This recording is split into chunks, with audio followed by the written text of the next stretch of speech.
Hello, everybody.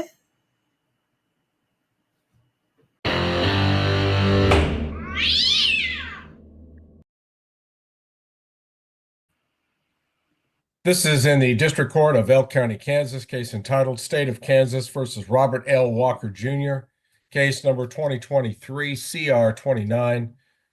Jill Gillette appears as Elk County attorney. Mr. Walker appears in the office of his attorney, Chris Pate. This matter comes before the court at this time for yet another pretrial conference necessitated by this court's illness, which resulted in the delay of the last jury trial setting in the case. We are now set to begin next week, Tuesday, January 28th, 9 o'clock a.m. Has there been any negotiations or any announcements made regarding case resolution, Mr. Pate? No, Your Honor, we're just going to need to proceed trial on this case. All right. Are there any motions that need to be heard today? Your Honor, I did file a motion to determine speedy trial time back on January 8th. I'm aware of the motion.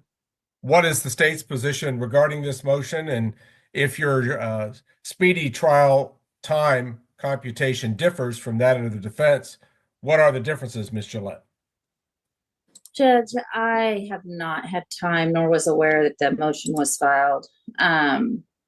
We believe that speedy trial has not passed. There was a significant delays by the defense in the whole beginning of this case, wanting continuances to try to seek an expert witness for illnesses for defense counsel, for illnesses of the defendant. So I believe that we're on schedule and ready to proceed next week. Mr. Pate, have you consulted all of the journal entries which stemmed from earlier hearings and any court notes that were made as a result of those proceedings? I've reviewed the entire court file, Your Honor, and I'll just set it out for the court what our issues are and what I think any ruling would center around. Speedy trial was suspended by statute until March 1st of this year, so everything before that doesn't matter. On March 6th, Mr. House filed a motion for continuance. One reason for that continuance was he had not obtained medical records from the state. He also requested a continuance because he wanted a transcript of the preliminary hearing. On March 5th, the court granted the continuance and then ordered the state to provide the requested medical records. The case was then reset for jury trial on July 23rd of 2024. At this stage, even though the continuance was necessitated in large part by discovery that had not been received, I'm not really contesting that that should be defense time. On July 10th, the defense filed a motion to dismiss counts 3 and 4, which was subsequently denied. And I guess I'll back up. Back on March 6th, the court ordered the state to provide these medical records. On July 10th, the defense filed a motion to dismiss. The state filed a lengthy motion addressing several issues. The state acknowledged at that time it had still not provided the medical records to the defense, asked for a protective order and a bunch of other things. The state thought the defense had been disseminating medical records, but the defense didn't have any medical records to disseminate. What is unclear to me, I mean, obviously the court continued the July jury trial date. I'm not sure why. There is no journal entry in the court file showing why the case was continued. The defense counsel did not file any kind of written motion for continuance at all. The jury trial was just continued, and it's not clear why. I know the state referenced in its motion that any continuance time should be assessed to the defense, but it's not clear from the record why it was continued. The defense did not have the medical records. I don't know if those were ever provided to Mr. House. I got them very quickly after my appointment. So if that July time to November time is assessed to the state, I think we're probably over speedy trial. And if it was continued because of medical records that the state hadn't provided 4 months after being ordered to do so, I think there's an argument that should be a state's continuance. November 6th to December 3rd would be state time. That was continued at the request of the state. December 3rd to the present date, I would argue that should be state time as well. I understand it was beyond the court's control, the illness, but that should not be defense time. So if the July to November time is state's time, and I think that's what this centers around, by my calculations, we're at 204 days. All right. Ms. Gillette, after he lays out his computational scheme, what would your response be? The July jury trial was continued at the request of the defense to seek an expert witness to review everything they already had in their possession that was medical records. Because the treatment was ongoing, we continued getting medical records, and as I got them, I provided them over. We also filed the motion for protective order of them due to the media coverage and social media disclosures. The transcript that was requested by the defense to prepare for trial was not completed until October 3rd of 24. So we were also waiting on the transcript. So Mr. House had requested a continuance of the July trial because Mr. Walker wanted his wife's back doctor to look at the records of the alleged victim, Mr. Watts' back injuries. And so that request was made by Mr. House, and the transcript had been requested and was not completed until October 3rd of 24. And the notice of completion was filed October 3rd of 2024. The additional medical records that were provided by the state later were medical records for the treatment in California of Mr. Watts in between the time that the case had been pending in July through the time that he came back to Kansas. And we had sent numerous subpoenas and discovery requests for those two doctors, and Mr. Watts had made numerous requests for his records. So we had an ongoing providing medical records to the defense during that time. The transcript, again, that they requested was not completed until 10/3/24, which means the time of all of that would be assessed to the defense, and they never did acquire a back witness or expert witness or provide an expert witness report to the state. Your Honor, there's a number of things I need to respond to that Ms. Gillette said. Please do so. Mr. House's discussion of the transcript was in his March motion to continue jury trial. I don't know if he ever formally filed a transcript request. The transcript that was prepared on October 3rd was not the transcript done at Mr. House's request. Number one, it wouldn't take 7 months to type a 30-page transcript. Number two, when I was appointed to this case at a very late stage, the court made it clear to me there was not going to be any continuances of the jury trial. I was informed, because the case was going to trial that quick, that a transcript would be prepared for me since I was not the preliminary hearing attorney. So the October 3rd transcript was the one that was prepared as the result of my appointment. That was not one that was prepared because of Mr. House's request. I don't know if he ever got one or not. Frankly, I think that's irrelevant at this point. I'm still not clear on the medical issues, and based on Ms. Gillette's statements, I'm not sure that I've got all the medical records that were ordered to be given to me back in March, because the only medical records I have is about 8 pages from a San Francisco spine surgeon, which I assume are the California medical records that Ms. Gillette just referenced.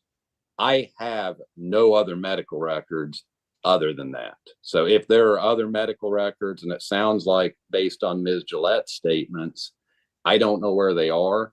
I've never seen them. Again, there is no motion, defense motion in the court file requesting that the July jury trial date be continued. Short of preparing a transcript of that entire Zoom hearing, I don't know how we're going to figure it out, but it wasn't at a formal request of the defense. And if it was continued again in June, because the medical records had not been produced, which were ordered to be produced back in March, that's a 4-month delay. And the state, in its lengthy motion that it filed on July 10th, acknowledged that the medical records had not been provided at that time because the state had concerns about those medical records being disseminated. So the state admitted on July 10th that it hadn't provided any medical records. So I don't see how that could be a defense continuance if the records hadn't even been provided. And from everything I can tell, the continuance wasn't requested by the defense. You're talking about the original continuance back in March wasn't requested by the defense? No, Your Honor, that one was. I'm talking about the July. Because okay. Ms. Gillette said the July was also a defense request because of medical records and transcripts and things like that. Mr. House requested the continuance orally at the hearing. At the hearing on, was it July the 18th? He had requested to have continuances to find a back doctor and have a second opinion and a review of the reports. No expert witness was ever provided, but Mr. House sought to have that done and even let me know it was the doctor of his wife's back doctor, the defendant's wife's back doctor, that was to review all of the reports. And we talked extensively about the conflict of interest, that it would be his wife's treating physician to be looking at the records. But Mr. House was seeking a medical doctor review of it. And I guess I've just got to ask the question as well, are there other medical records other than these San Francisco spine surgeon records of about 10 pages? Because I haven't seen them if there are. I know there is an MRI report that had been provided to Mr. House and should have been in the original discovery. And the original ER and doctor's notes from the first appointment that would have been provided to Mr. House in the original amount. Yeah.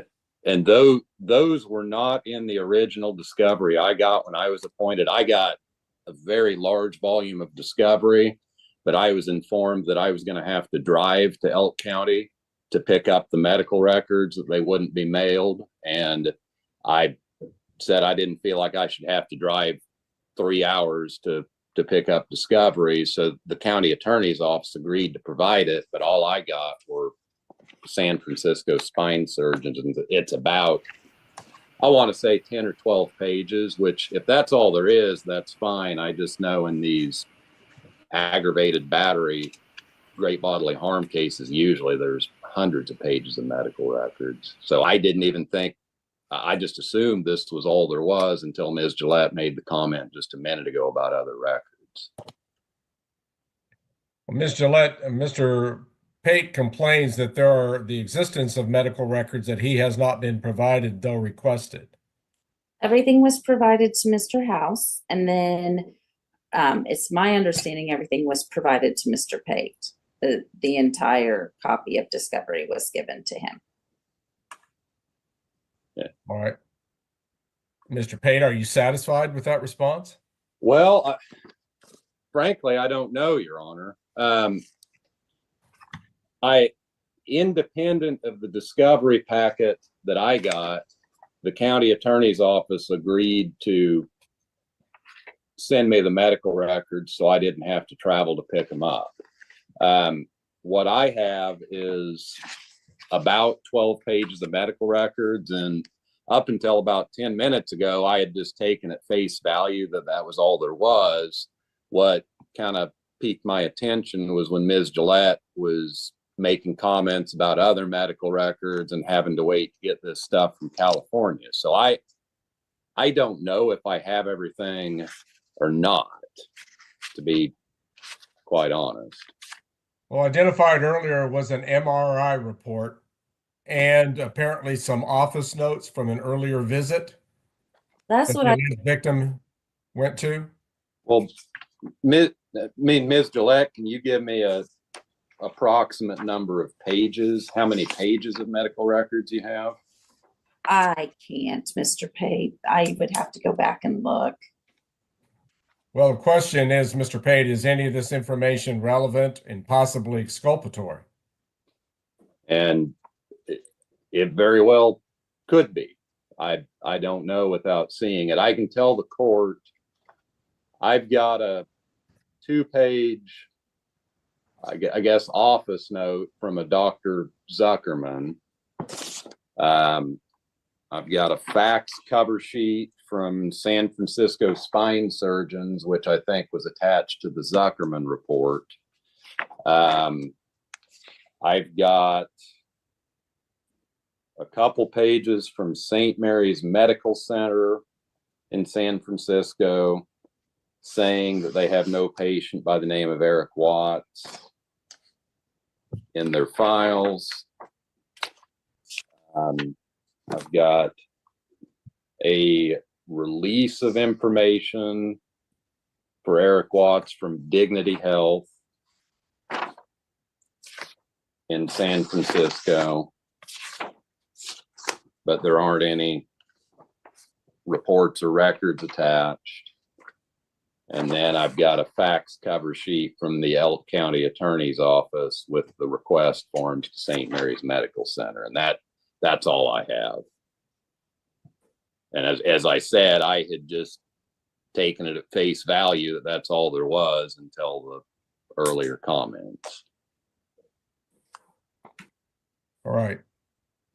Now, I do know that Ms. Gillette has a number of other cases on this court's docket today that may preclude her from being 100% available to do this. But what needs to be done in this case, in this court's view, is that a representative from Mr. Pate's office needs to be on the phone with a representative from Ms. Gillette's office in Greenwood County to see if the county attorney's office has possession of medical records that are not in Mr. Pate's possession.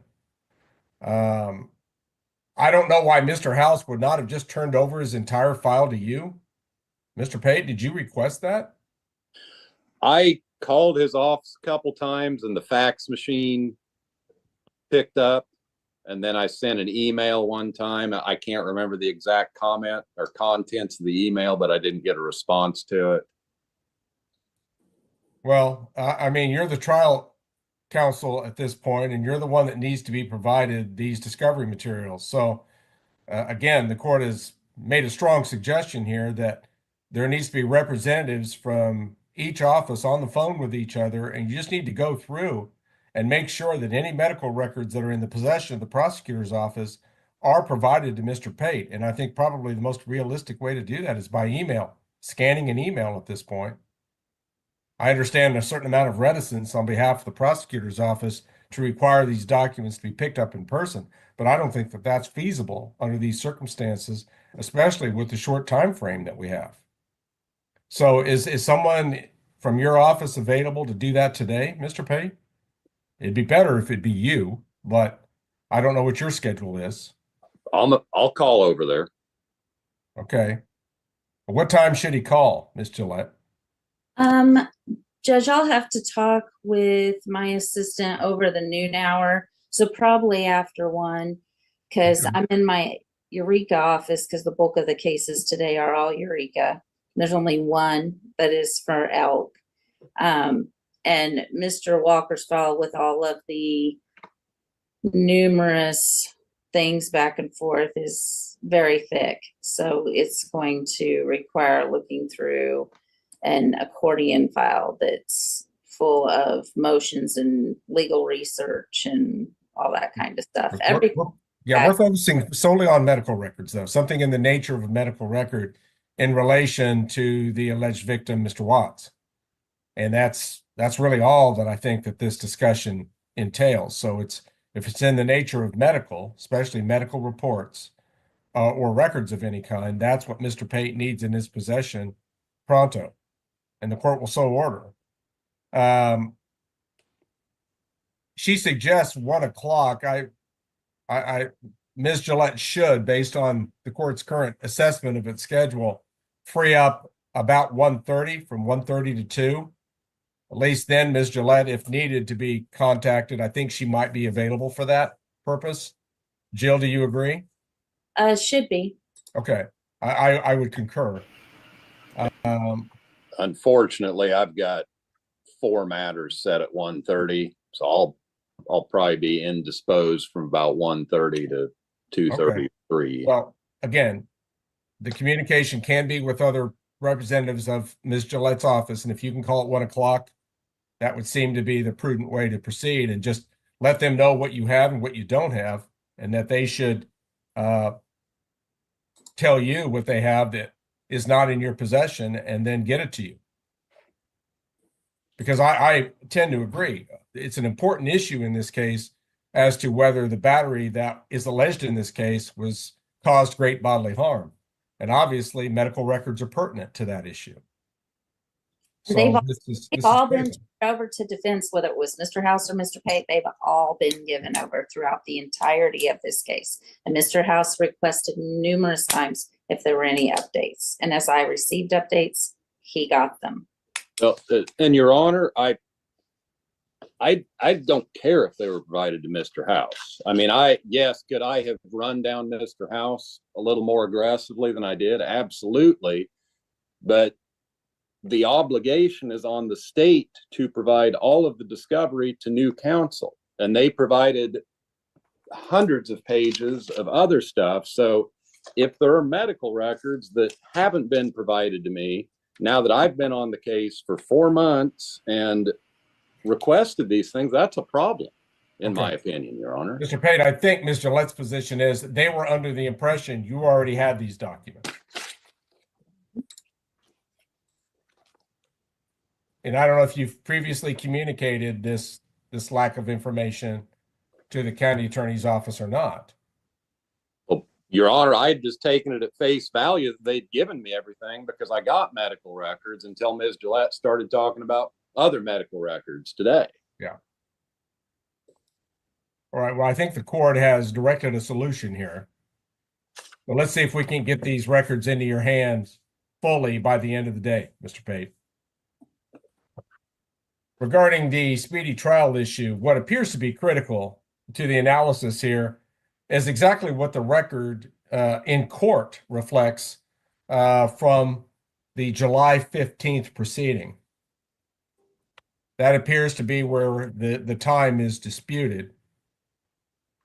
Actually, I think that pretrial may have been July 18, at least according to paragraph 8 of Mr. Pate's motion. That's the date he identifies. Now, the court will have to examine that record to accurately determine what exactly was said, because obviously that's what controls, not what the lack of written record in the file would reflect. The court's recollection seems to be consistent with Ms. Gillette's recitation earlier, but I believe that record needs to be specifically consulted to determine how that time to November 6th was assessed. Counsel, I hope nothing happens that will prevent this trial date from resulting in an actual determination of the issues of this case. We are set at 9 o'clock on Tuesday, January the 28th, in Howard, Kansas, for an in-person jury trial proceeding. It would be the intention of the court to get its ruling to counsel on the speedy trial issue by tomorrow. All right. Were there any other motions that need to be addressed at this time? Mr. Pate? Not from the defense, Your Honor. Mr. Pate, let me ask you, did you submit an independent set of requested jury instructions? I did before my first trial setting in November, I believe. All right. Has your position on those instructions changed? No, Your Honor. All right. I am aware of the state's submitted set or requests. And I'll go back and how were those filed in the case or just simply sent to the court by email, Mr. Pate? Mine, I think I just filed them through eFlex. Okay, so they're filed in the case. All right. I don't see them. This would have been prior to the November setting. Yes, Your Honor, and The states. and I'll double check when we get done, and if for some reason they weren't filed, I'll get them filed.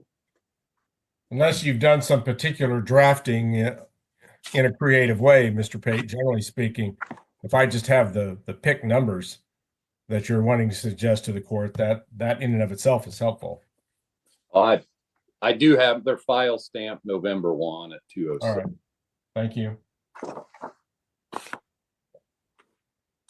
Well, they appear to be part of the case management system, Mr. Pate, but I'm unable to open the document at this point. I'm not sure why. I can email them if that helps.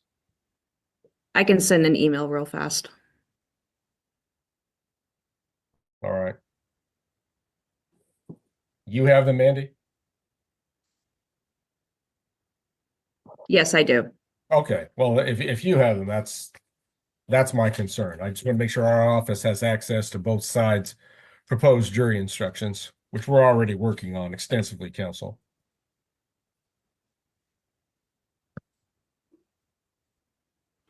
All right. Mr. Light, do you have any other motions to pursue at this time? I do not. Well, I'm just again looking, I think there were some late motions to endorse additional witnesses. Is that correct? I think I saw a motion to endorse Sheriff Walker. I think Sheriff Walker was added because he is the most recent custodian of the videos before Under Sheriff Franks was. And since he has left, just in case there's an issue with the sheriff office booking room video. Well, we're going to stipulate to the admission of the video. All right. That's helpful. That's appreciated. Okay.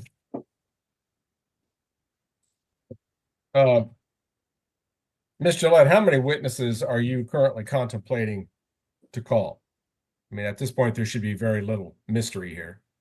Former Under Sheriff Franks, Deputy Bliss, Deputy Watts, and possibly Sheriff Walker if we need him as an evidence custodian. All right. Mr. Pate, are you going to be stipulating to the admissibility of medical records? Without having all of them, it's hard to say. And if they aren't, assuming I don't have all of them, and if they don't have a doctor coming to testify, I don't think it's appropriate to admit any of them. All right. Prosecution counsel is so advised. All right. How about you, Mr. Pate? Obviously, your client would have any decision to make regarding his own testimony. So you personally can't commit to that, but besides your client. I would say 0 to 1. And the one?